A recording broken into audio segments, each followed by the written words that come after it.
Ladies and gentlemen, welcome to another episode of Movies and Models. I'm your boy KP. B More is not here today, but even better, I got somebody better filling in for my guy. Sorry, B More. Okay, this is much lovelier in the building. We have influencer, host, model, actress extraordinaire. We got Carla Maria Cadotte in the building. How are you? I'm great, thank you for having me here today. You missing a couple of syllables. I know, and I shouldn't have looked at you because I looked at you. Cadotte. Oh, Carla Maria Cadotte. Cadotte. Forgive me, Cadotte. It messes up. Y'all know what I mean. Okay. It's not your fault, man. You went to Detroit public school. God, to a good one, though. CMA, shout out.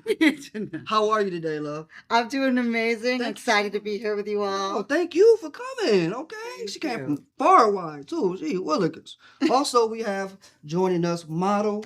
Okay, I think she might write some novels here one day. We're not sure, but that might be on the agenda. We got my homegirl Letty in the building. Yes. What up, though? Yes. What's up, guys? Look at how calm you. Look how chill you are. Hey.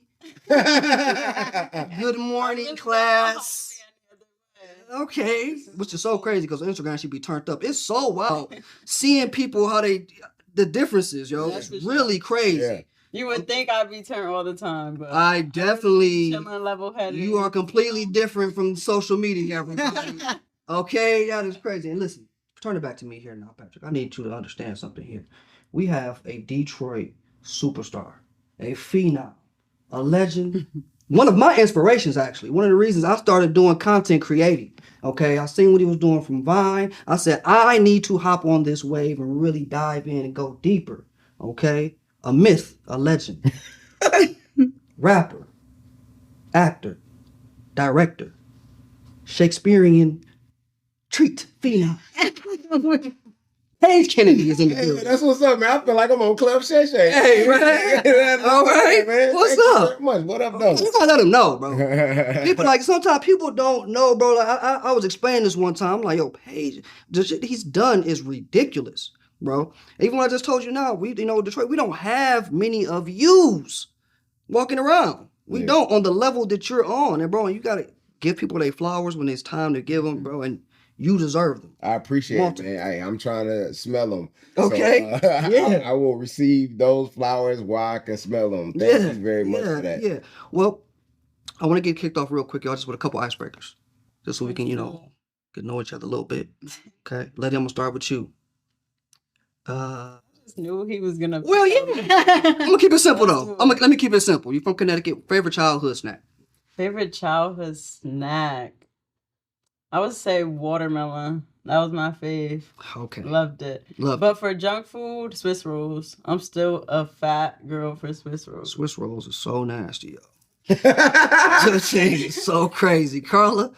Favorite? I'll have to go with like some traditional Filipino like snacks that my mom would make. Okay. Like, so turon, it's like this. It's in a rice wrapper. It's banana, jackfruit, and sugar, all fried and delicious. Is it sweet? Yes, it's very What does sweet. that even look But it's like? made with like plantains, so it's like extra sweet. Like, I mhm. love You know how to make those? Yes, I do. You got to bring us in on that, okay? Paige got to try that. Paige, what you got?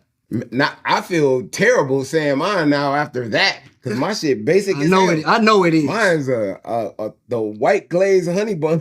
Wow. I knew it. Yo, the honey buns used to be fire. Yeah, They still make those? Fire. Yeah, they do. They do. They still do. Yeah. It's like after a while, once you stop eating certain snacks, I'm like, yo, do they still make like Swiss rolls? I'm like, I haven't seen that on the shelf unless maybe I just don't pay attention like that. Yeah. I got one for you here. Paige, go-to karaoke song. Oh man, I don't really karaoke, but if I had to karaoke, since I probably don't know the words, a go-to listen, the first thing that comes to my mind that I know that everybody does is ridiculous because I don't karaoke, I just watch and laugh at people. would be "Baby Got Back," just because Really? that's the set. I That's thought the you was one. gonna say a Michael Jackson song because you're a really big Michael Jackson fan. I am, but I don't want to I don't want to mess it up. You definitely for sure gonna fucking be looking like Chris Tucker up there. Come on. Yeah, I don't want to mess it up with my voice or somebody that I But love that's so what, much. but that's what karaoke for. You know, it's cool. He'll understand. I know, but I would cry inside. Letty, what you got? I would say Keisha Cole Love. How does that go? That's one I'll go. Love. Oh yeah, there you go. I knew how it went. I just You want to see if you had to say that's something. what I'm saying. You really gotta put your all into it. I added the little. Okay, now Carla, what you got? I don't karaoke either because, like, I am not trying to clear the room where No, destroy the if you party. had to, If life I is had on the to, line. I You would got probably like pick something funny and fun, like old school shit, like Funky Cold Medina. Yeah, Like, right. yeah, right. It's like you don't gotta like Yeah. have the vocals really, Yeah. and you can have a good time. Yeah. It's okay because in karaoke, like I feel like a lot of people, you already kind of like making fun of yourself, so you may as well pick. I like something that pick, Funky So Cold you like Medina. that. Okay. Yeah, because it's like in the same ballpark as like Baby Got Back, Funky Yeah, Cold exactly. Medina. You know It's what I'm like that saying? same 80s type of. Yeah, Yeah. Letty, you too young. You don't know Some nothing silly about Yeah, it. you don't Oh know. yeah, like we just aged ourselves. We just aged like I was born in the 90s. Right. Carla, the world is ending. What's the last movie you watching? I'm sorry. The world is ending. What's the last movie you watching? I'm gonna watch something uplifting. Like I love Step Brothers, and I'm just gonna laugh my ass off till the world is over. Step Brothers is a good pick. Good pick. Paige. The world is ending. It's The ending. It's The ending. last movie that I am going to watch, probably like whatever my favorite comedy is, which is Superbad. Superbad is one my of your favorite favorite comedy. Yeah. I'm shocked. I was not expecting that. What Okay. what would you expect? Something black. Paige Kennedy, something black. Come on. Give me an example of like what? Niggas always picking Friday. That's a regular. Some other Mike Epps joint. I don't know, bro. Both of y'all picks. Judd Apatow is my favorite producer. That's who I inspired to be out. That's what him. Those would have been something I would have picked. Super bad. Step Brothers, love them. Now Letty, now here we go. Now watch this. Comedy as well, which is What Happens in Vegas. What With, Happens in- Ashton Ashton Kutcher and Cameron Diaz. Solid. That's That's one a of- solid that's one movie. of me and my family. We Okay. killed that. Okay. Okay, Letty, I'm gonna stay on you. This will be the last one. If you could have dinner with any fictional character, who would it be?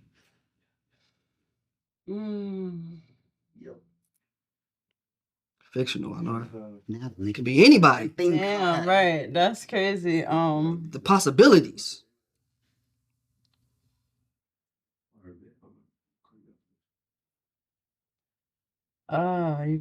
You got me on this one. Yeah. That'll do it. You want me to go and you come back? Since Go I ahead. Go know ahead. You know already. Give me Yeah. No. Okay, go ahead. Thor.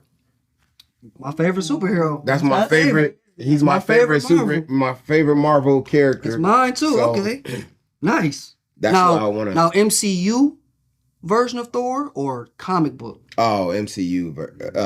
Chris Hemsworth. Okay. Specifically. Okay. What would you talk about? Hey, bro, what's up?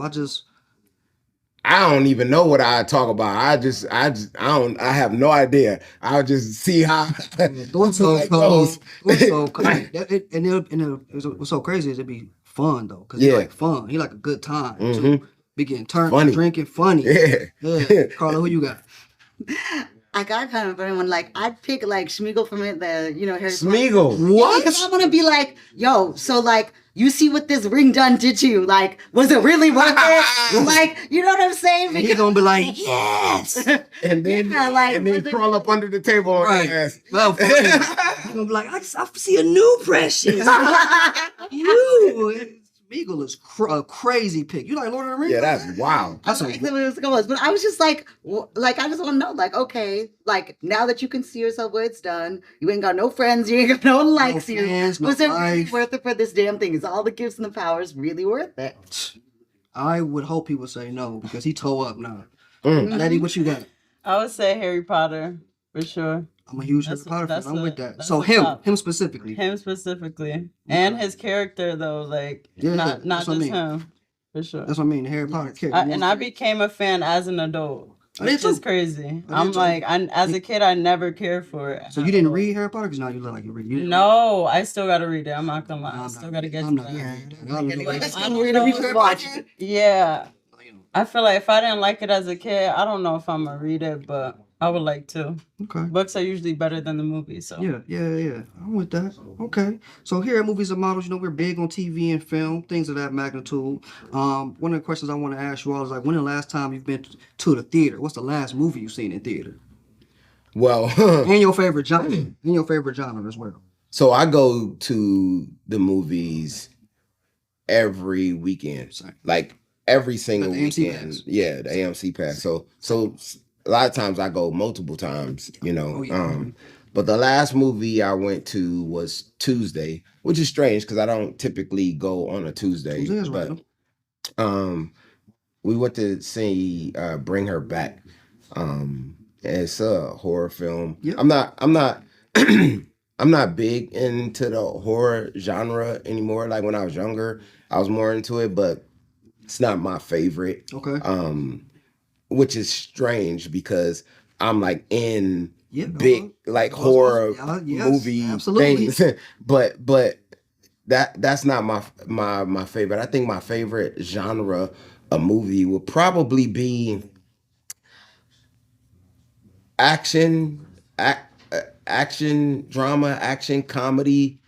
Probably anything with like action in it is probably like my favorite type of thing. So like Marvel, Yeah. but or like Fast and the Furious. You like the Fast and the I Furious? do. I love those movies. I love action. So action drama or action comedy. I think I just really love like action movies. Yeah. I can go with that. But then when I think about it, because when I just saw Mission Impossible, the last one, I'm like, would I want to do this? Yes. No. Like, you know how scary what he was doing is, and he actually does the stuff practically. No fear. Like, hell no. Like, you know what a big fear of mine is, like doing a underwater movie where you have to be so deep underwater. I'm talking about like underwater yourself, not like in something. Yeah. Where they have to bring the oxygen to you. That You gotta would freak train me out. like the shit you gotta train some weeks for. You gotta train like Totally Jason Statham in the Meg, where he's underneath the stuff and they gotta swim to you to bring you water. Fuck that! I gotta wait for you to, and I'm like, nah, hell no. Like, nigga, move faster, come on. He's going faster than me. What the fuck? I might go faster from anxiety. I'm not gonna lie. Yeah, nah, hell no. Yeah, like Tom Cruise was jumping out of planes and driving motorcycles off a cliff. Literally doing it, and like floating doing like it. this. Nah. Yeah, That's amazing. though. That's amazing. Especially to be like 60-something years old. Yeah. Amazing to watch. Right. Not to that. Letty, what's the last movie you seen in theater? I just saw Sinners. You just saw Sinners? I was super late. I saw it a month ago, but I was waiting on the IMAX 70-inch. Okay. Whatever. Okay. They only had it for a Yeah, certain amount of time. that's true. so That's true. I give I you that. waited and I was like, I don't understand why they came out with the movie 3 months prior before. It was out. It had it out at the same time. It's just that they brought it back in 70. Okay. Because the demand was so high. Yeah, it was crazy, but it was cool. I liked it. It was cool. Yeah, it was cool. Not. You only saw it once? We over here shaming you. Movie shaming you. I saw it. I went three times in Three theater. times? What are you talking about? I saw it 3 times in theater. Me too. Once on bootleg last week, I did downplay it. and then last night. Okay, all right, bet. Yo, my homie had a bootleg version, bro. Sorry, EJ, bro. He had a bootleg version. We watched it last week, and I'm sitting there. I'm fucking. There's people who haven't seen it, and I'm fucking it up for them because I'm like, yo, that's not what happens. Yo, the editing is out of order. Yo, the editing was crazy. I'm like, yo, that scene is supposed to be. The editing was chopped up, and then he trying to tell me, no, man, I think that might be the director's cut. I'm like, bro. The director's cut. The director's cut. That's what he's trying to say. I'm like, bro, the director's cut is what's on screen. Ryan Coogler did not approve of this bullshit, bro. The way it was so crazy. Even like we got to the part where the dancing scene, one of the most iconic scenes, it didn't have any of the music under it. What? It didn't have any of the music. I'm like, hey, bro, turn this shit off. You're messing. You're depriving yourself of some great Cinema. First of all, why was they watching it for the first time on bootleg? Come on, exactly. Bro. Exactly. That was a great movie. Carla, what was the last movie you seen? in The theater? last one that I saw was actually, it was like an international film. It was Detective Kien. It's a Vietnamese film that they just premiered, and they got playing in theaters like here, Europe, and Canada right Oh, now. yeah, you were. Oh, Where'd you see that at? Over in Irvine. So I covered that premiere. Oh, okay. But then I was like, okay, I want to check this out. I love foreign films lately. Yeah. I just like to see what other cultures are bringing, to the screen, right? Like, I get all sucked into like, like those Korean dramas and stuff. One of my boys got me hooked on it. I remember like one night he was like, oh, let's watch some Korean dramas. I was like, are you serious right now? I was like, I ain't no subtitle mood. Yeah, yeah, He's yeah. like, no, it's dubbed over in English. I'm like, okay. Oh, yeah, I like that dub. I was like, okay. Yeah, but it's actually cool. Like, they had a lot of the biggest, like the A-listers from Vietnam were there and in that film. So I was like, I got to check this out. And it was actually really, really great. Nice. Yeah. What's your favorite genre?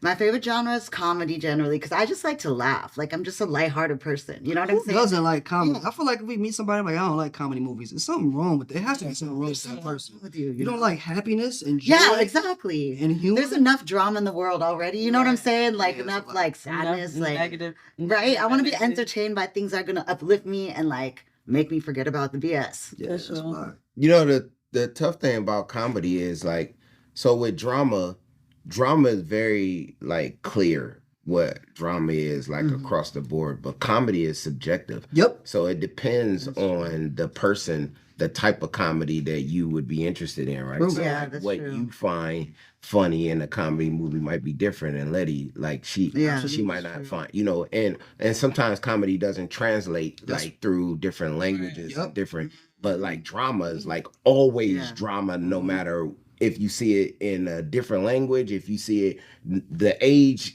Nothing changes. It's just clear what that is. But comedy, It's tough. Even like action. That's why action does so well everywhere, all over the Right. world, because everybody, we everybody know what we're knows getting. what that Yeah. We know what that is. But what's funny to us over here might not be funny over there and That's trying to so know true. wherever Right. else, and same vice versa. And like you said too, your type of humor might not be my type of humor, and that's how it is. So, but I think a lot of stuff is funny majority of the time. Actually, I take that back. That's not true. I feel like since you've done, do you have this issue? Actually, being a content creator once ago, is it tough to find things being funny to you because you've been in that realm, you've created, and it's a little bit harder now to make you laugh?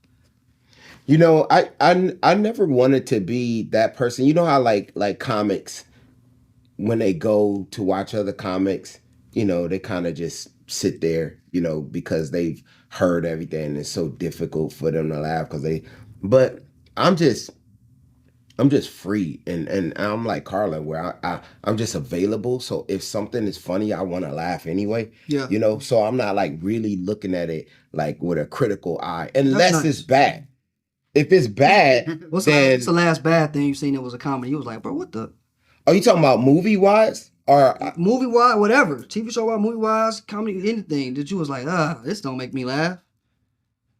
I seen you didn't like the Karate Kid. I'm gonna tell you. oh my gosh, yeah, I didn't like It was that. supposed to be a little. It was supposed to be a comedy. I didn't either, yo. I couldn't believe they messed that up. I was very excited about that movie, Letty. It wasn't Yeah, Karate Kid. I watched that. It wasn't what I expected. It wasn't that. What year did Jaden Smith come out with? 2000 something. I that was thought he was amazing. going to be there. I think that pissed me off too. I knew Dre was going to be there at some point at the end in my mind. Did you not think he was going to come? My 13-year-old thought he was gonna come for sure. And I definitely. I was like, all right, he got to pop up and give some words of wisdom. how did you see it when your last movie you saw was Sinners? Because I saw it on the bootleg. Oh my god! I see a discrepancy. I saw I'm like, wait a minute. That just came out a couple of days ago. How the hell did you see it? Oh, this woman! What's so crazy is I didn't even know bootlegs was still a thing, yo. So when my homie put that up, I said, "You can still do that?" on the app or the websites, yeah. Oh, on the stick. Websites, on the stick. yeah. Carla, you can bootleg? Fire stick. The Amazon stick. I'm learning something new. I thought that was like a thing of like, back in the Yeah, day. remember now, back so in the day, I'm you used to have a tape, and then you could see people would be walking by. Yeah. Hey, sit down. Yeah, my bad. It used to be Wow, that bad. the last time I saw a DVD that was bootleg though. That's crazy. Oh, they turning it Hey, up now. I ain't gonna lie. 2 days ago, so I'm in this group chat with the cast of A Breed Apart, the last film that I just had come out a couple weeks ago, and one of the actresses, the black actress Rio, she sends us a video. She was like, "Well, at least we popping in Toronto," and she goes and she's downtown and she sees like all these like bootlegs like on the street, and they got like our poster with our movie like on the boot. She was like, "Look, we're right there on the ground in Toronto." Wait. That's crazy. They still doing that. People That's still be crazy. buying that like that. Okay. It's wild. Yeah. Wow. I'm like, what y'all gonna play that on? Yeah. Oh, yeah. We're gonna do this real quick segment, Hollywood Hot Seat, which is normally we just talk about, a couple things going on in entertainment. I feel like it's not a lot happening. Maybe Carla, you probably know more because you're really well versed into this world of things that's going on.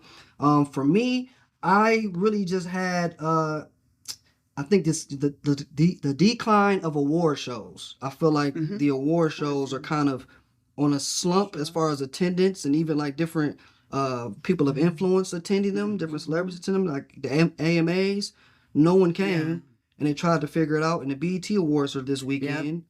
It's like you hear limited stuff about that. You hear Yeah, limited. It's not even. I was talking about that with one of my boys, where we were like, okay, they make you go through this whole process, as for your publicist to submit you his talent, all this stuff, and it's like, oh, this whole thing, and we're laughing about it. We're like, okay, but yet y'all freaking giving out so many seats to seat fillers and all this stuff. You know what I'm saying? Like, so why are you making it such a big like process for talent to get accepted? Right. When you guys know.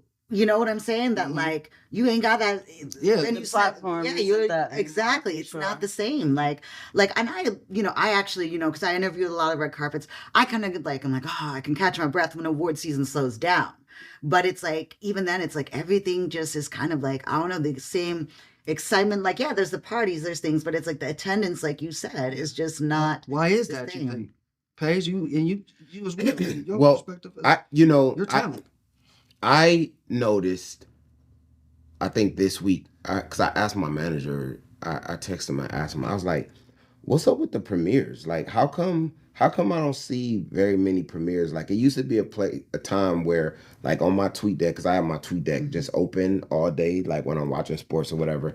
And so every week, I'm watching a new premiere and the people that are on it. And I'm always getting invited to, especially like show premieres, and that kind of went away too. So I'm like, wait, so unless it's like a big movie like Sinners or Mission Impossible, maybe Megan or something, like they're not even really doing the big like premieres anymore, like as copious premieres as they were doing before. And I asked, I was like, what's up with that?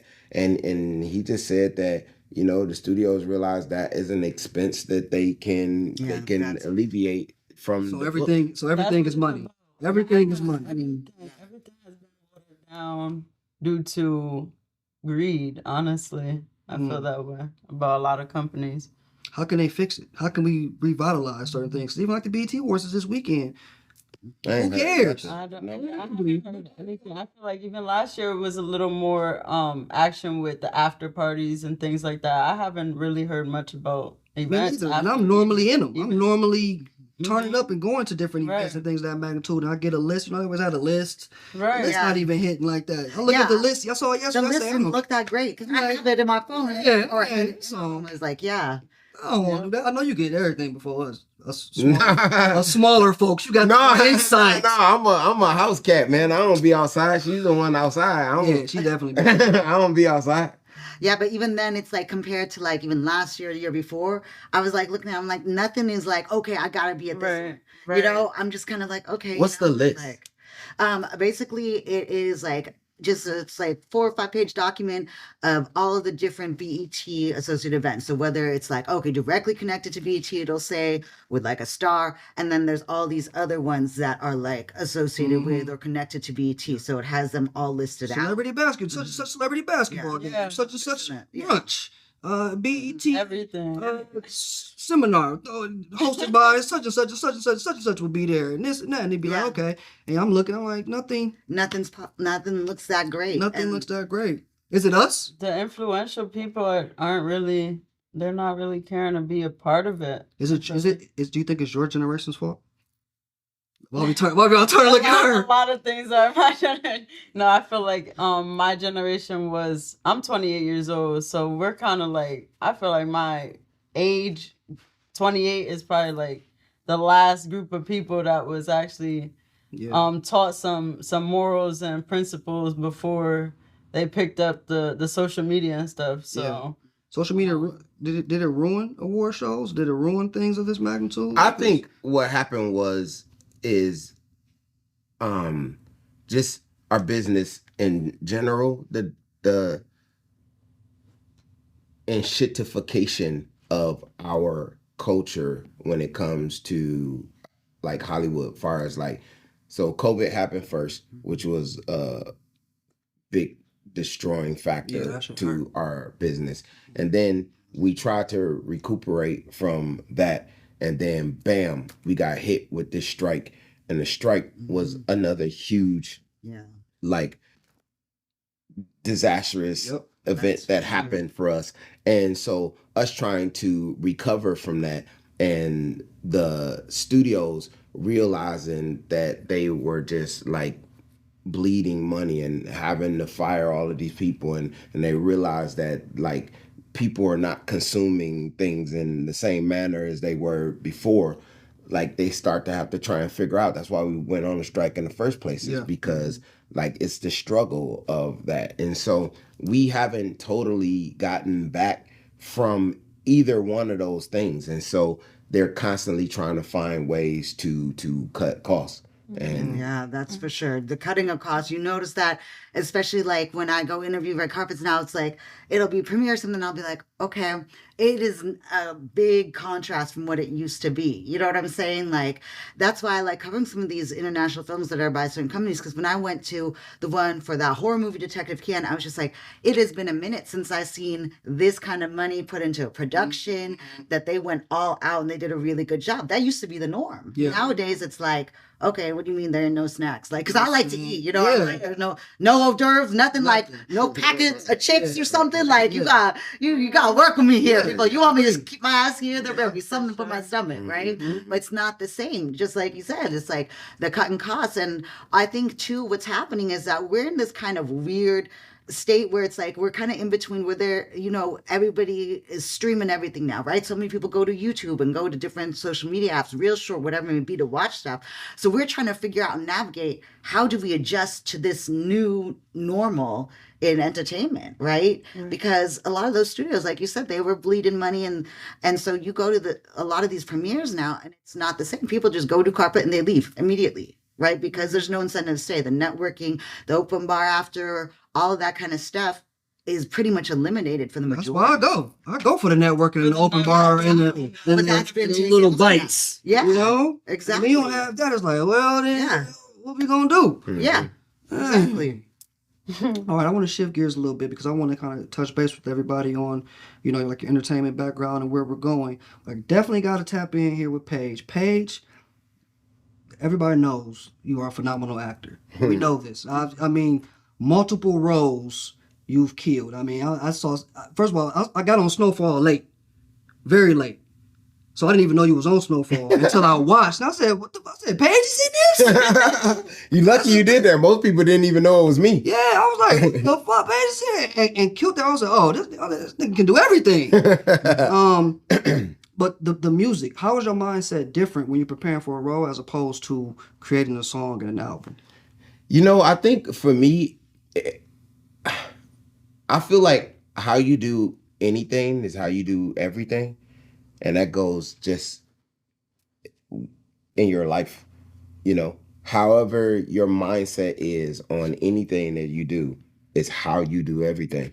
And so for me, it's the same, it's the same process, it's the same thought process, it's the same, you know, attention to detail. It's the same knowing that I want to do something that is great, you know, of making sure that my mind is in a place where it's not complacent, you know, it's not just like going through the motions, because it's kind of at this point in my life, I could easily do that and trick people. You know what I'm saying? Like you can give a performance that the audience is not going to know, but you kind of going through the motions of it. But for me, knowing that whatever I do is going to be indelible, it's always going to be there forever. I want to make sure that it's like the best and greatest representation of what I have to offer. And so that's how I go into my mind frame of the music and the film. Do you think a lot of this generation artists, the younger artists, are going in to music without that mindset, without trying to be great, without, because I don't know your take. I do want to hear your take on this time frame of music, this time frame of artists, as opposed to, legends and some of the greats like yourself, etc. Do you think they go into these situations like, man, I'm just trying to get this bag, or I'm trying to be the next such and such? And even for you, you all listen to music, and I'm sure you listen to artists before and artists now. Like, what do you think? In my opinion of where I am, and I listen to it all, because I got kids that listen to like a certain thing, and I'm just open, I'm available. Like my palette is like free, so I'm not just like somebody who's just stuck in this era or this type of music. I listen to all of it, and so a lot of it I still like, but in the mindset of it, of me knowing people that do it, of me talking to people that do it, of me having like a kid who also like dabbles in that type of, I don't think the mindset is to be great. I think the mindset is a now mindset. And like I make music, my music is made to be there into perpetuity. Like and because like I'm a Shakespeare kid, and because like I like storytelling, stories can never get old. That's why Shakespeare is still dope right now, because you can have Nas's I Gave You Power that was made in the 90s, and someone can listen to it today and it still sound just as amazing now as it did then, because it's a story, it can't get old. But when you have people that are, like the Netison group, that are about now and about what's popular and about, what's lit and what gets you in the algorithm, they are trying to stay focused on that. What is the current climate of the world, and let me do that, because now I can get caught in the algorithm and get the popularity. So the greatness kind of goes out of the mind frame, and it's more about whatever the now is. Yeah. Do y'all agree with that? I feel the same. Whatever's trending, whatever everybody else is doing, they don't want to stick to who they truly are, because in a sense, a lot of kids these days don't know who they are. They're not taking the time out to learn themselves, sit with themselves, and just learn how the human body even works, and the human mind as well.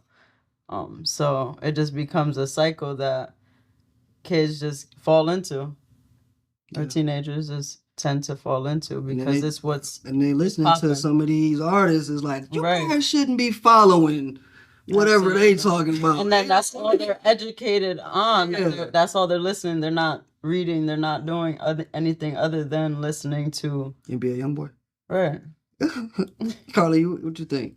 I agree with them both. Like, one of the things that I notice is like there's a difference, like, right? So if I were to even hear, say, an R&B song now, very few times will I feel the same kind of soul that I felt when I listened to it from the 90s. I don't even think we have any R&B artists like That's that. what I'm saying, right? It's different, because just like Letty said, it's like one of those things where, there's this focus on, okay, let me get into this algorithm, let me do what's hot right now, whereas rather than touching into the authentic self, right? Because those songs would do what? They would tell a story, right? You could literally feel that person's soul through the music they sang, right? And anytime, it doesn't matter what it is, how popular it is, how great the beat is, how catchy, it's like if that element is missing, it's like for somebody like myself, I notice it. You know what I mean? There's not that authenticity behind it, right?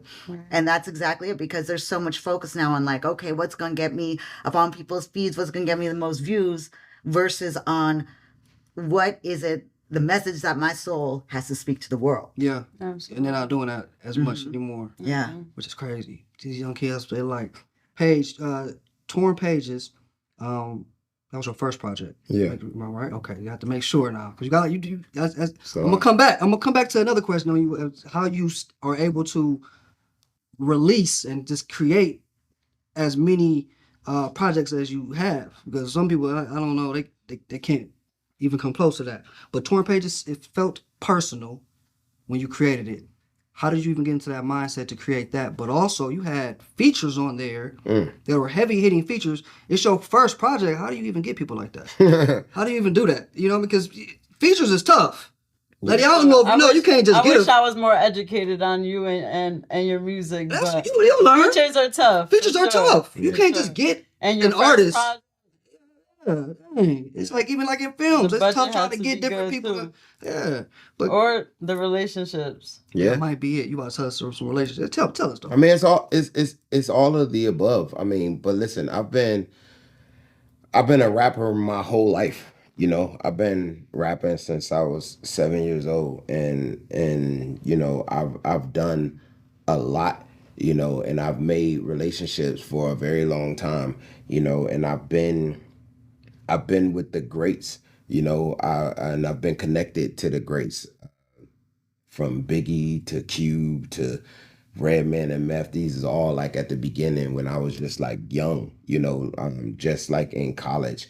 And so I've been getting relationships for a very long time, you know, and also because I do a variety of different things, you know, people know me from different aspects. And so, you know, when I reach out, it's like not just like somebody that they don't know reach out. It's like they also enjoy what I do as well. Okay. Yeah.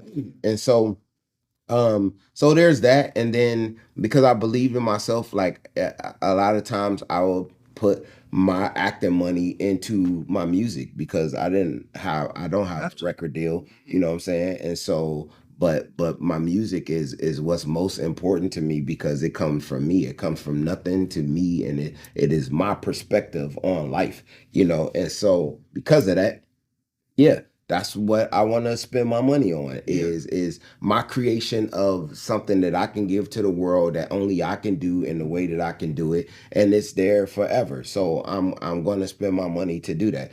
And that Torn Pages album, it was like my first. It's not my first album because I've been making albums, like I said, since I've been rapping since elementary school, where I was creating albums, middle school, high school, where I have tapes, you know, that people are around my city or whatever would have from, but this was my first opportunity to have an album that is accessible to everybody in the world once, you know, digital like became a thing. And so you know, I poured a lot into that album. You know, I spent over $100,000 to make that album, and that's what I did when Royce the 5'9" told me God, touch my pearl. I asked Royce how much did Layers? I think it was the Layers album. How much did that cost to make? And he told me $100,000, and I clutched my pearls, and I was like, "What the are you talking about, bro? Yeah. What are you talking about?" And when I started going through the process, I figured out very quickly how that could happen because that's what happened to me. But I had these wonderful features on there because, you know, I only went to lyrical rappers. You know, at that point, I went to lyrical rappers because I was like, well, if I can conjugate myself with people that they esteem as the greatest lyrically, and I can be on par or sometimes even better with them, then that places me in a position that you would normally get placed with. You know what I'm saying? It's like if you could choose to act with Denzel Washington and you feel like, oh, in this scene, he is just as good as him, then that puts you in a different place. So that's why I chose to do that. And on a lot of my albums, you know, I would have great features. But then there's also the element that there are rappers that I feel like that the world should know that don't get as much shine as they should get. And not that I'm like able to give them this opportunity, but I have a different audience that may be able to introduce them, you know. And so I you know, I wanted to do that, like Fred the Godson. He was somebody that I found, and I was like, That's yo, crazy. this man is incredible. Mhm. I need to figure out a way how to like let everybody else see what I'm seeing. Yeah, So yeah.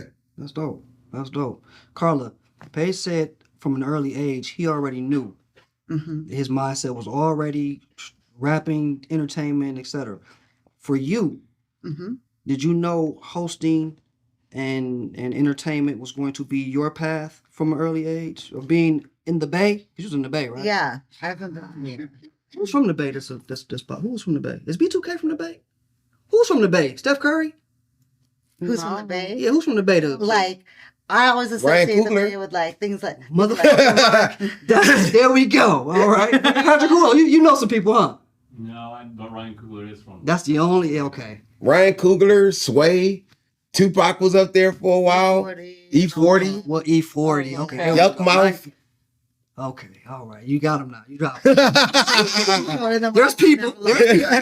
Yeah, there's people. Well, I hear like a lot of the music I hear nowadays. I'm like, oh, that like they got like it sounds like old Mac Dre from the Bay, like the same beats, Yeah. everything. You know what I'm saying? Because I grew up around all of that. Did you? Like, yeah, and you know, because like even like you know, I still have like love for like old Rap and Forte songs, right? Because that, you know, that for me, that was like the music we grew up on, right? Because the Bay is very like, they are all about their people. You know what I mean? Yeah. And I feel in Detroit's the same way, right? Yeah, To yeah, where it's yeah. like they have so much love for people and talent that come from there. I personally did not really know until maybe I was in my teens that I would, you know, go into any entertainment type of stuff, right? I grew up mostly with, you know, family that's, you know, since I'm mostly Filipino, all doctors, nurses, etc. So you are supposed to follow, you know, that path. But I was just always kind of one of those wild kids that like just nobody could like tell what to do or like, you know, so I took that path for a minute and then I was just like, no, I don't want to do this. And then changed my mind. But I just kind of go with the flow. Whatever resonates, feels right to me or to my soul, that's where I go, you know? Yeah. It's like I've remade myself over and over and over again throughout the years. But it's just, no matter what it is, it's not to be trendy. It's just, okay, what feels right to me now at this time? Absolutely. Right? I love creative individuals, and that's what draws me to entertainment, right? People like Paige, you know, who are involved in, you know, both music and film. Like, I love to talk with those kinds of people because I feel like my brain doesn't work the same way. And so to pick the brain of people like that is what's really fascinating for me. It's like living vicariously through those people. Like, okay, what makes you tick? Because, you know, if my mind is wired differently. I want to understand and know what is the lens through which you see the world. Mm-hmm. I'm coming to you real quick later, but I just want to piggyback off a song with Carla real quick with Paige. She said about reinventing herself numerous times. Do you ever feel like you reinvented your style or reinvented yourself when it comes to the music that you make, or how you approach your process? Were there any times with that, or it hasn't, you know? Yeah, I think I think I'm going through that now. So on my current album, Page Kennedy, the one that is out right now, that I'm going to shoot a video for when I leave here. This album, Carla should have been in that music video, by the way. but But when I saw her, I was like, man, I should you should have asked her. when I leave That here. should have been a lead right there. Go ahead. But I I feel like sonically this is different than what the traditional Page Kennedy album sounds like, in the sense that it has the most songs that you would consider like easy listening songs. Okay. You know, Oh. like songs that are like palatable, where you can play at a barbecue or at a basketball game, or just like when you just like chilling around. Mhm. Like typically the music I make, you like need You gotta listen to it. You know, Yeah, because it's 'cause you're bar lyrical, heavy it's and bar, it's, yep. and it's, Yeah. it's stories and it's conceptual and it's all of those things. So you got to be like focused on what I'm saying. But I wanted to, like I said, I have younger kids now. I wanted to have songs that just sound good to listen to, where you're not focused on exactly what I'm saying. It just sounds good to listen Yeah. to when you're doing whatever. And so this album has the most of those type of songs where I experimented with my voice, with melody, with different type of beats, with different type of sounds. The two, I'm doing a song today called Get On Page, but because it's in a short format, it's only one verse. And I'm taking a song called Throw That Thing Back to have a snippet at the end of it, And both of those songs is not like a typical Paige Kennedy song. They are but not. I told you mind your business. I'm like, this is TikTok. Yeah, We was in the car last week when we were leaving here. We put the album on and we got the mind your business. Say this is TikTok. This feels like a TikTok. It feels like So I was like this, and I text you. I was like this. Yeah. And that was different. Yeah, it's different from from me. Yes, absolutely. Yeah. So in that sense, and listen, one of my biggest supporters, he called me, and he's listened to all my mixtapes, like the Straight Bars mixtapes, all of the albums, and he hit me and he was like, "Look, I'm calling you like as a fan, and I'm just curious about this." He's like, "For me, this isn't my favorite Paige Kennedy album, but it's different, and I'm curious to know why you chose to go down this." And I told him, I think it's growth. I think it's growth. I think it's humility. I don't think that you have to stay stuck. Like I have homeboys who rap a certain way and they refuse to change anything about how because they fans like that one thing that they do, and that's just all they do. And me, because I have such an aggregation of, different, I just do, you never know where I'm coming. Like, you know what I'm saying? Like, I could do anything. I do comedy as well as I do drama. I do Shakespeare. I do like social media funny videos that are viral, super viral, sensational type of things. My music has like bops or vibes or like it's like you never know what you're going to get with me, and I like being that way. I like being, just an amalgamation of, differences. Yeah. Me and Letty sitting here, be like, "Look, you're throwing these big words at us." I'm gonna take it as disrespect. I'm a Shakespeare kid, so I like to articulate myself. Watch your mouth and make the scene. That was my shit. Have you ever seen that 40 version? 40 version. They should have kept that scene in. It was a Kevin Hart deleted scene. I love that. I was a kid, but yeah. You were a kid. I was probably I don't know, maybe 10. Yeah, but it's okay. So, but you moved here from Connecticut. When? 2 years ago. Okay. I'm still How is it with navigating the modeling scene? Because that's your.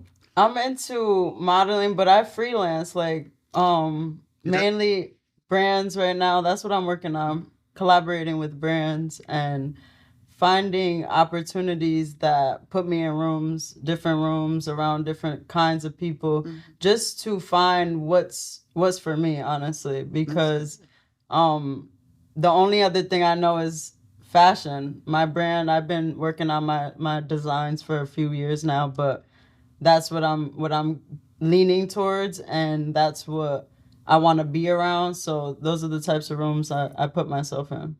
That's nice. And you said next to a guru right here, which I definitely want to connect with I was going to ask, Carla. I mean, not sure. even just for Letty, but for other, aspiring models who are just moving here from different places. I mean, just anywhere. Like, you've been in the game for a little bit. What kind of advice can you give, to make it maybe a little easier to navigate? And I'm sure it's different now in entertainment as it was years ago to where we are now. I mean, same with anything, film and and music. But for modeling, what can you kind of give? Like, the one thing I would say is that depending on how you're looking at it, and you're in a beautiful place because you're young, but I can tell that you're intelligent. You got good head on your shoulders, because let's be real. Like, I've been modeling for 22 years now. So 22? Yes, right? So I know, like, you know what I'm saying? Like, for you with your focus, because it's fashion, it's like just make sure that anything and everything you're doing is a focus or feeds into that long-term goal and vision, right? Because sometimes, and we had this conversation where we talked about, okay, a lot of people are so concerned with just the short term, what they're going to gain right now. And, they'll be like, okay, well, I need this money right now, I want this. And then it's like they get involved with something or they do something that's not aligned with where they're trying to go. And you need to pick, it's like if you view yourself as a brand and you have a vision of what you want to accomplish in the long run, it's a lot easier, because then it's like you're not going to get caught up in something that you don't want to be a part of and tarnish your name and your brand, because that is something that will stick with you, right? We're in the digital age now, so everything can be pulled up from a long time ago before. Like I have people, it's weird, like I was in an airport the other day and somebody from like recognized me from work 20 years ago. Right?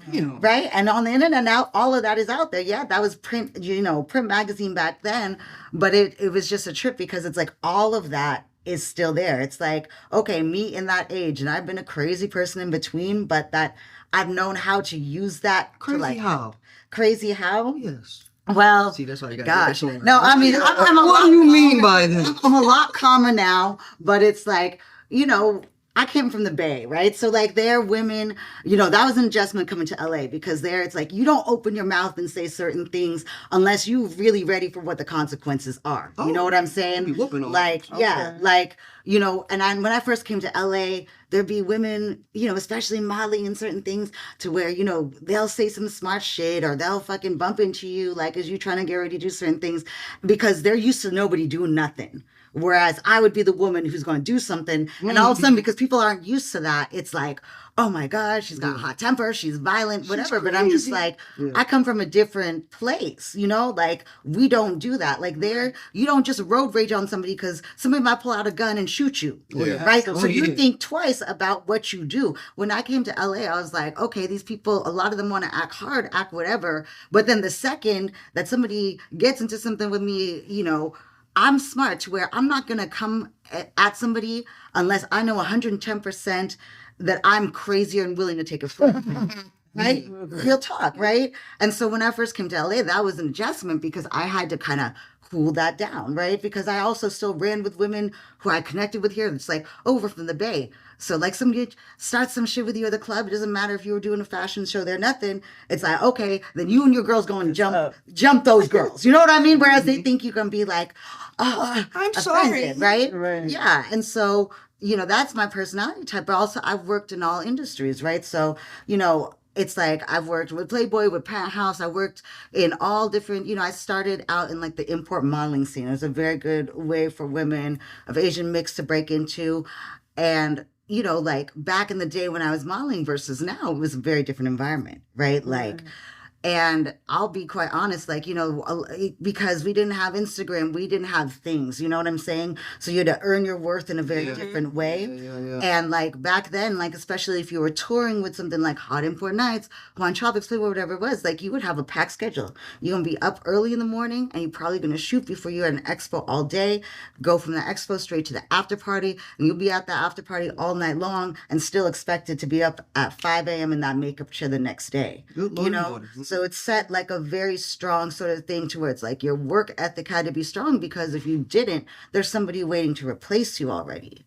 But that is something I feel was a blessing, because I've carried that forward. You know what I'm saying? That same work ethic is still me. That's why it's like, even at my age now, I'm 42 years old. And I remember when I took 8 years off from entertainment, I came back, some of my friends that aren't in it, right? There's always the people who aren't doing something, I hate to say, that'll be the first to tell you can't do it. Thank God I'm stubborn as shit, to where I'm just like, the more you tell me I can't do something, the more I'm be like, okay, I ain't gonna say nothing to you right now. I'll let, the results speak for itself, right? It might take 6 months, might take a year, might take 2 years, but you'll see you wrong. I don't gotta say it to you anymore, right? But that kind of discipline, I say, is like the biggest thing. And it's so rare to see in models nowadays. So it's like when you have that, or you have a vision of where you want to go, that gives you a huge edge. That right there, because 99% of those women out there don't have that. You ask them, what do you want to do? So where do you see yourself 5 years? It's like, right? That's the generation that you like. That's what that's what Paige was saying earlier. Everybody's about the now. Yeah. It's about now. I ask people all the time, what's the longevity? aspect of what you're trying to do. What's your game plan beyond that? And it's it's not really one. Yeah. And I'm glad y'all are answering the questions, and it helps me lead into my next question every time, because some of the points you all are making rolls over. Work ethic is a big thing. Paige, your work ethic. You've dropped some project almost every year musically. Twice a year. Almost, yeah, that's what I'm saying. Almost With twice no a year. label? Yeah. With no label. That's amazing. But also in the process while you're shooting something, how are you able? How do you stay focused? How do you? I mean, just give me how you even do that. How are you still able to create multiple songs for a project as well as study for a role in a TV or film at the same time? So what I started doing, so since 2018, I've been dropping 2 projects a year. So I'll drop an album and a mixtape like in a year. And I've been consistent with that. And I used to do like a lot of music videos to go along with those projects. Remember, you guys shot a music video a long time ago, Yep. probably like Cotton Candy. 2018. Cotton Candy, remember. like, and then what I started to do is, I think it started with the first Meg, where I wanted to then have a project to come out contemporaneously at the same time with a movie or a TV show. So I have an album that will drop the same day as whatever big movie I have that year. I wanted to ask about that. Like, how do you television show? And so that I can, because since I don't have a label, and I can use the press that I'm gonna have to do and get from this movie to push my album at the same time. And so that was like a strategy that I have been employing all of these years. And so that's why my album just came out the same day as the... Yeah, because I was going to ask you, like, being in both music and film, like, how do you use those synergistically to be able, to, like, do you marry them together in a sense to where, and you just answered it real well right there. And then sometimes I try and also get placement, like, in the projects, like in the movie or That's in what the I was TV gonna show. ask. It was like, you And get so the last movie I did, I had a song placement in there. In the Meg 2, I have the lead, like, in credit song called Chompin'. So Yep. That's Which so cool.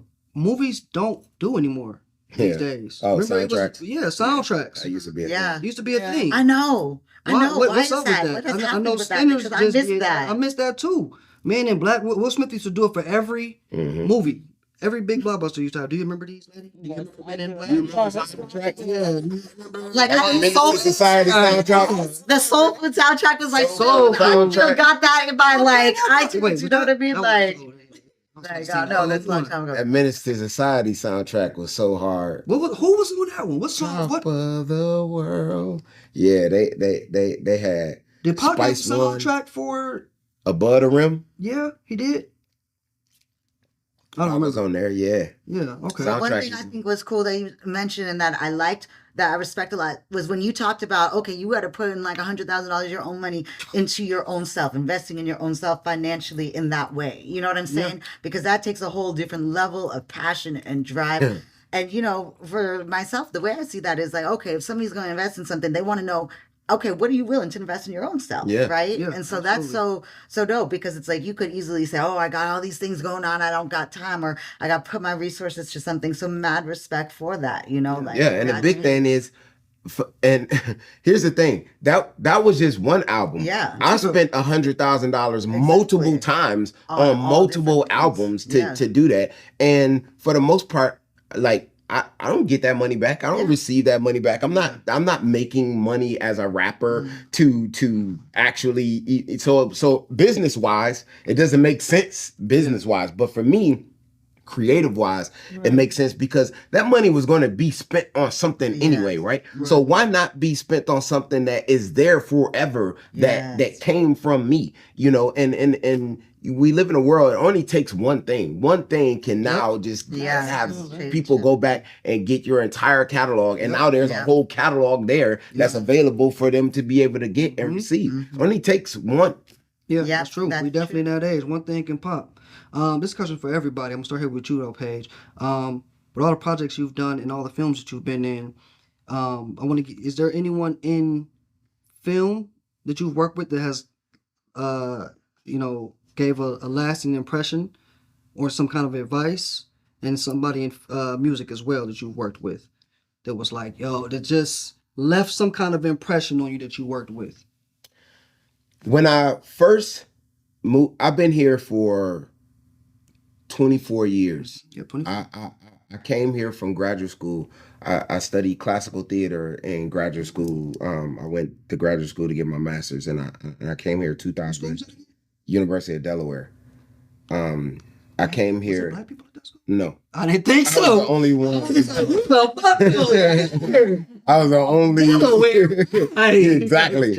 And it's because, like I told you, like because I love Shakespeare so much, and I needed a school that was going to like focus on that. Because look, I didn't need to go to graduate school to come here to be an actor. Like when I left Western Michigan University, I was prepared to come here to work and start. But because my dad was so big on me with education and getting better, I said I didn't want to be a good actor. I wanted to be a great actor. I wanted to be iconic. I wanted to have kids feel for me the way I felt for Michael Jackson, where they want to do this for the rest of their lives because of what I am able to do to them. And the only way I was Before going you to do finish that was that, to be my great. man back here, he had before y'all got here, we was talking about Michael Jackson. He didn't understand how big Michael Jackson was as an entity. So I was trying to explain. Oh yeah. He's my everything. Same He's the for me. reason that Same I chose for to me. be in entertainment. Ah. Like the reason I'm an actor is because of Michael Jackson and The Wiz playing the Scarecrow. That's great. And so because of that, I wanted to be great. And that's why I went to school instead of coming here. But then I came here in 2001, and I got here, and probably within the first couple of years of getting here, I met Lawrence Fishburne in a club. Oh, right. In a club. and What are you doing there? I don't know. I don't know. I mean, you know what I'm saying? he was there. and he, he took his time, and he talked in this loud ass club, and I never forget. And this is so long ago. And he grabbed me by my face, and I was like on a wall, and he was like, "Listen, don't let them send you home." That's what he said to me in my face in a club. He grabbed me by my face and said, "Don't let these motherfuckers tell you no, and don't let them send you home. You just stay the course." And that stuck with me forever, because I was just telling my son, I was having a conversation with Tim today, and I was telling him how difficult life is and how expensive it is to live in Los Angeles, and just to even live on a regular basis, and like how much money you have to make to continue to like, and it's tough out here, and how many people that have come here and that was here when I was here and are no longer here. People that were in movies, people that were on TV shows from the 80s, the 90s, the 2000s, the 2010s. Recent 2000, You can have been on a hit popular TV show, and that show is over, and you get no more jobs. Nobody is promised to give you anything. Like it could all just be gone. And so I was so grateful to have a over 2-decade career in this business. But I know like how difficult and tough it is, and that was one of the biggest advice that I got from a prominent luminary is to tell me like that resilience of not quitting. Yeah, grabbing your face is crazy. That was crazy because to for anybody else watching, like, what the fuck? Yeah, like when you hear it, it's like a super pause. Yeah. But like in the moment of it, it's Lawrence Fishburne, like, and he's so passionate, the fervor in him, like, and he don't know me, he don't got to tell me this, and like I was just like absorbing like the information, and and it stuck with me, and so yeah, it definitely sounded like a crazy pause, but but it stuck with me, and that was something. What about from the music realm? From a music realm, you know, I don't really have anything like specific that I took that I held on to besides like, you know, having like in-depth conversations about like the craft itself. Like me and Elzar will have like many hours of conversations about, you know, greatness, about doing things that you want to last the span, the time. That's like what I was talking about earlier about creating art that is not just for now but is going to be there forever. And like us having these like pontifications, that is something that you can think about when you're creating.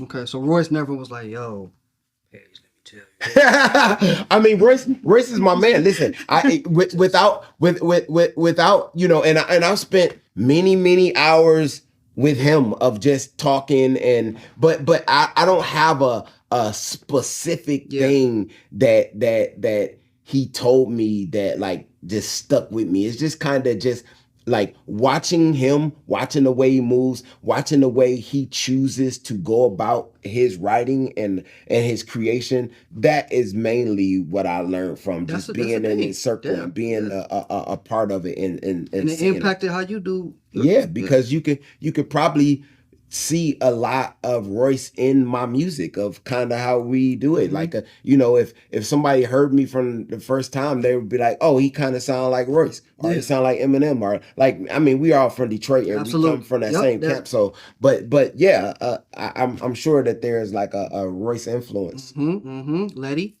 was there any, you know, moving here? Have you met anyone here, or have you run into anybody with, you know, was it impression on you? Some kind of advice that stuck with you?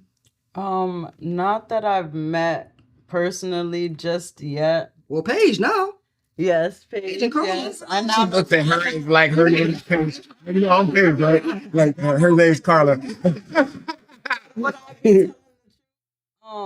If I said Paige right now, they look at me like, really? Like, yeah, really, nigga. My line, really, nigga. You just met him. Has absolutely influenced me since 2019, that I've been watching her on social media and just following her. Queen P. Okay. If you guys know who Queen P is, Yeah. she is like, you could just see the work ethic behind this woman. Yes. Yeah. She is just like in everything. She puts herself out there like you wouldn't believe. And the content and the creativity behind everything that she does is super thoughtful. So yeah, she's someone that I would love to meet and get some insight from. Nice. Carla, you've interviewed a lot of people. You know, I think one of my favorite people like that, and I'm covering another premieres, and then I'm gonna see him again at an award show in a couple weeks. So he gonna keep on seeing my ass, whether or not he likes it. You'll like it. It's like you can't wait. I actually have, like, you know, been a big fan of, you know, Danny Trejo, El Machete for a long time. And, you know, one thing that I love just about him is just his message. You know, I'm somebody that struggled with addiction a lot for well over a decade, right? Like, I mean, God keeps me alive. I'm like, okay, you got some purpose for me, right? Because, you know, I look at his story and, you know, it's just so motivational. But what I love is how much he gives to the community and how much he believes in, you know, when you are in service to others, like, and that is like the one driving thing in you, right? Like, no matter what you're doing, you can push through anything and everything. And that's where we find true fulfillment, right? I'm really drawn to those kinds of people. Like, he's got such humility, a very powerful message, you know, and at the end of it, it's like, what I think is just so dope is like he lives literally in the area where he grew up. You know what I'm saying? Oh, wow. Like, he is constantly in service of the community, doing all of these different things to help different charities. But it's like his original roots, like he sticks to those. You know what I mean? Like, and like for music, you know, because I grew up in the Bay and everything, you know, I remember, you know, because I was like one of those younger woman who was always like associated with different groups. And so we used to babysit Rappin' Forte's daughter back when, you know what I mean? Like we were just 16, 17, 18 years old. We would hang out with E40 and all that. We met them very young, but they were just such respectful gentlemen. They were like, okay, once you're legal, that's a different story. But the whole thing was, what I love was like one of the messages I remember that like Forte gave to a lot of us was like, he was always very focused on not just creating music, but also music that had a message, right? For those kids that were growing up, you know, in circumstances that can be difficult to get out of. They only see gang life or certain things a certain way, right? There was an educational part to it. Even you listen to certain songs of Too Short's back in the day then, right? The whole thing was to inspire and to motivate kids like, hey. Too Short songs? Like way back in the day. Once okay, I must have got on late. No, I'm talking like. You talking about like in the ghetto? Like you got the song In the Ghetto that kind of is like oh, you know putting some light. stuff. Okay. Yeah, Well, because in middle school I used to use that instrumental. Remember I told you I make Yeah. tapes. Yeah, exactly. So he knows, but like I'm aging myself right now. I'm talking about, you know, the music that was like in the, you know, his stuff that was coming out 80s, 90s, etc. But I love that back then, those pieces, because, you know, a lot of kids in the Bay, people that were growing up in Oakland, certain areas, Richmond, wherever, that, you know, they really felt they only had certain options, right? They would literally rap about and put in their lyrics about like, you know, staying in school, getting your education, like having dreams, and that it's possible to have that, period. You know what I mean? And so I always was drawn to those people because it's like we get so focused on ourselves. There are a lot of younger generations nowadays. It's just, okay, what can I do for me? How can I feed myself? Yeah. Right? And then people wonder why they got all this money, all this success, and they're unhappy.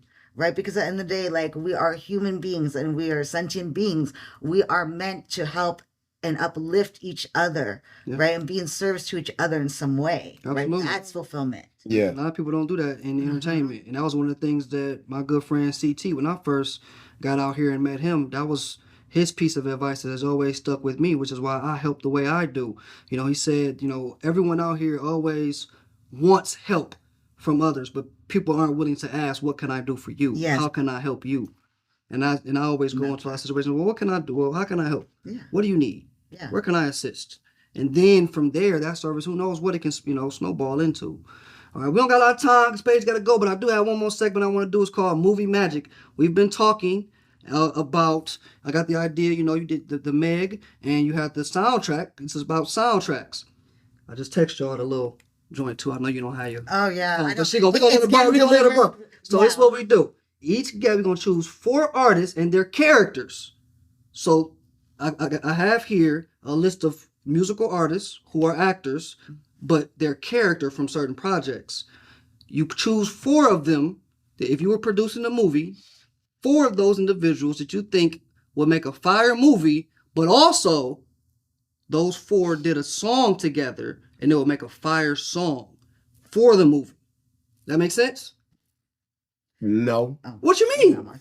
Nobody said anything, so it didn't make sense. So, we all just deer in the headlights. so like Ice Cube, artist, his character Craig from Friday. So you take that character Craig, put it in a movie with Will Smith's Agent J from Men in Black. You could have your phone. I just texted it to you. Yeah, take a look at that. And I'm loving your nails, girl. I keep Thank you admiring so them. much. Lady Gaga, Ally from A Star Is Born. So if you were putting a movie together, you would take those characters to make a fire movie, but also those individuals that you pick would make a fire song. I got Michael Jackson, Moon, and it doesn't have to be from this list. Like you said, Michael Jackson from The Wiz, so the Scarecrow in The Wiz, or Michael Jackson, I got him as Moonwalker. You never seen Moonwalker, huh? No, you don't even. She don't even know what that is. Oh, what? It's a Michael Jackson movie. I'm gonna have to see what's up. You gonna watch it? I can. Why not? You go. Beyonce, Deanna from Dreamgirls, Eminem, B Rabbit and 8 Mile, Ariana Grande, Glinda from Wicked. Just like their character. These artists who play different characters in certain projects. You might know some other. And what are we supposed to do if with you them? were putting together a movie? Okay. What characters would you like to see in a movie that you produced? But also, they'll make a fire song together. Okay. I definitely Set It Off is my favorite movie. So I definitely gotta have Cleo. Okay. Now they're so these characters are making a song together. They will for the album. Yep, for this. Yep, they're gonna make a song And for the movie. And they all in the movie too. And they all in the movie. And they all in the movie. And they all in the movie. Shit. Yeah, see, Right. see that? Yeah. So I gotta have Cleo on there. Okay. Obviously, I gotta have Michael Jackson like on there as himself. As himself. Okay. Which is very interesting. Oh, it is? I want to have Whitney Houston in this movie. Which Whitney? Whitney from Bodyguard. Okay. All right. Just making sure. You might have used Whitney from Preacher's Wife. Whitney from what's the other one? What was the girl movie that she did? I forgot. You know. Okay, give me one more. And the one more, because this is a movie and a song. Yeah. I gotta go with Tupac Bishop because I gotta have Bishop and Cleo, which are two cantankerous characters. Okay. That is juxtaposed with Michael Jackson and Whitney Houston. Okay. So that we have like the two like fire calm, song. like so the song interesting is banana, movie, but the movie is even more crazy to have. What genre would that be? It gotta be it can't be a comedy. You got two. Not a comedy. Yeah. It's a maybe it can be a drama musical. Okay.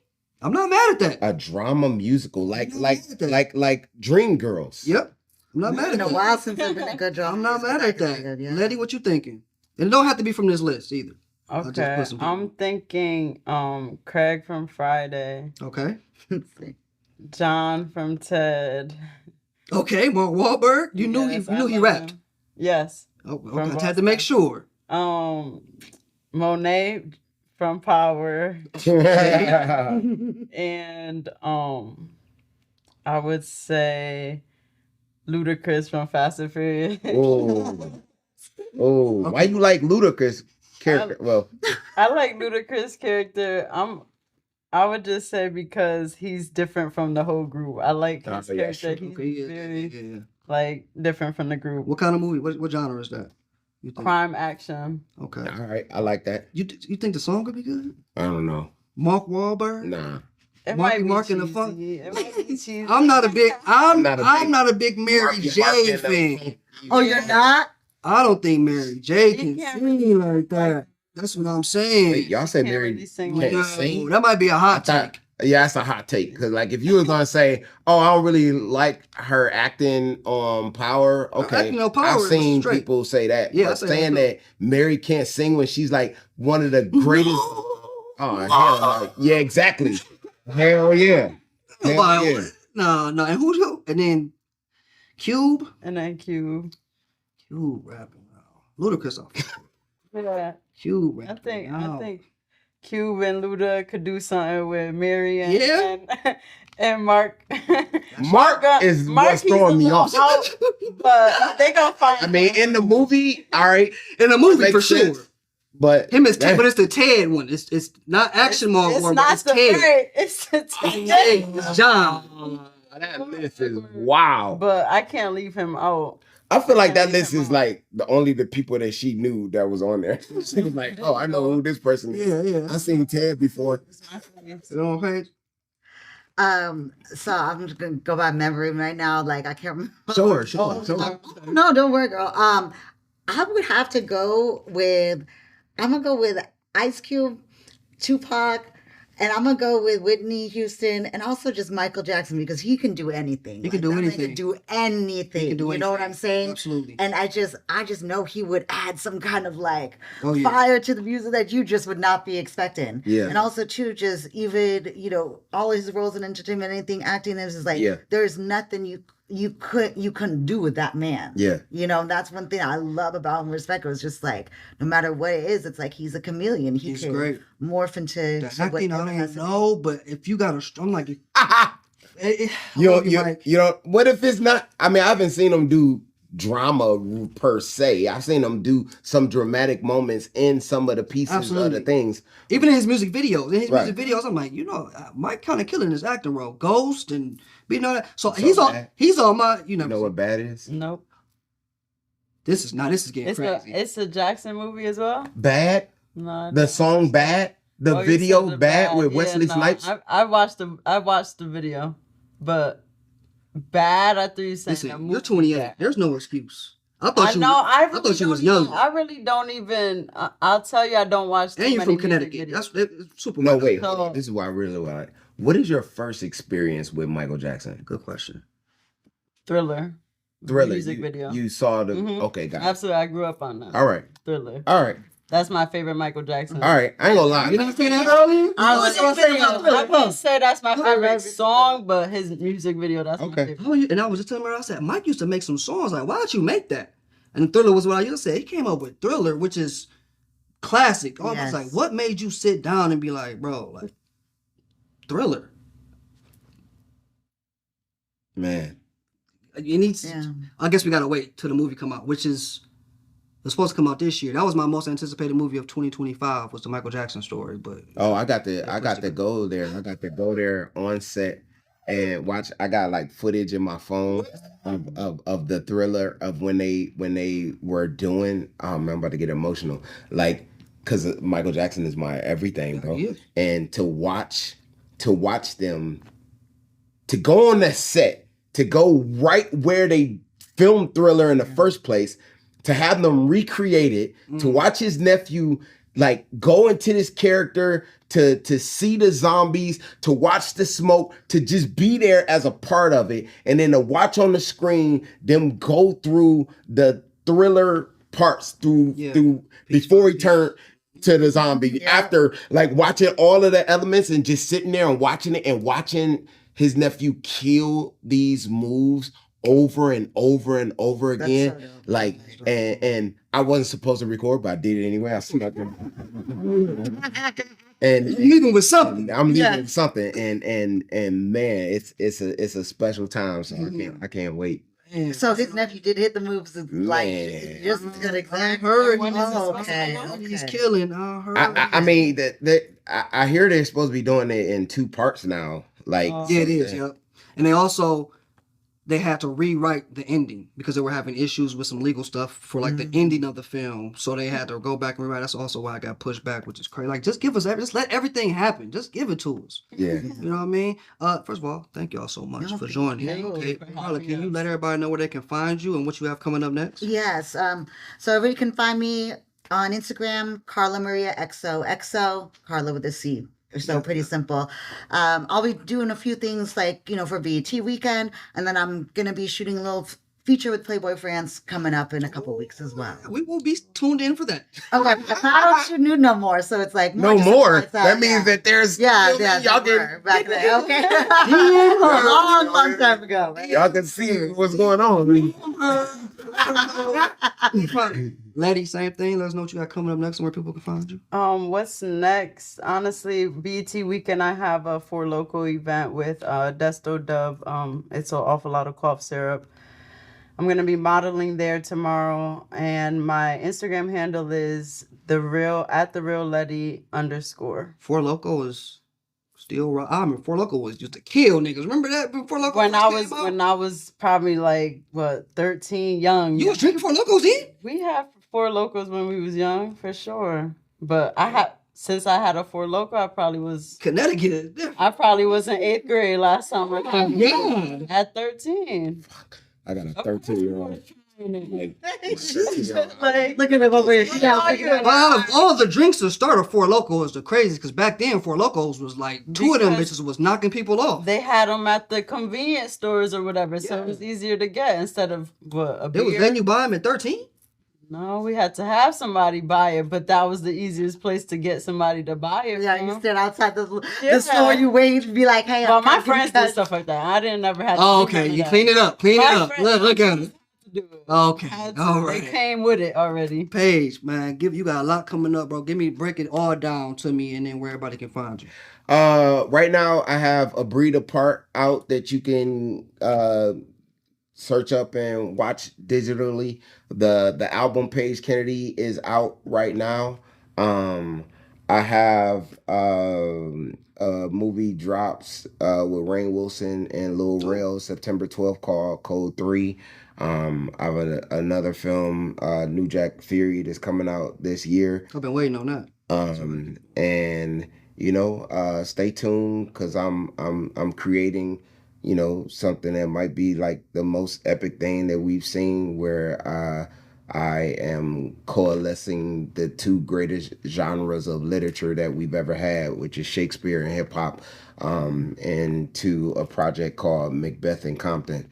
And it's going to be something that is truly iconic. Do you think, before we go, do you think every actor should study Shakespeare or even entertainment in general? Do you think that's something that it goes back to the same thing that, like, with the music, right? You said, like, this generation, they're only making music like for now, right? So they don't care about like the greatness of like it, but like, if you have an actor who is not just an actor just to make money or to be cool or whatever, but they care about being great. And like, I look at myself as a Morgan Freeman type actor. Like, I'm gonna be here until I'm an old man. You know what I'm saying? And so, like, I look at myself in that way. And so, if you want to be here, like, sub-terminally, then maybe that's something that you want to look into, because that's the like most difficult thing that you can do is train in Shakespeare. Yeah. Yes, it is. Yes, it is. But you about to bring it to. So I'm about to. I'm hopefully I'm about to bring it to you guys in the form of a series. And yeah, it's gonna be great. So follow at Page Kennedy to stay tuned to all of the things that I'm doing. Thank you, sir. Can't wait till Detroit give you a key to the city. It's about time. Hey, that's what I'm talking about. What up, though? Did they give Kwame one? Man, You deserve one. Yeah, that's right. Like what he said. Give me a key. Thank y'all for tuning in to another edition of Movies and Models. Please like, subscribe, follow, slide in these individuals' DMs. Let them know how you feel, how wonderful they are. Please go watch and listen to all the pages projects. And yeah, that's what we do. That's a good time. I'm KP. We out.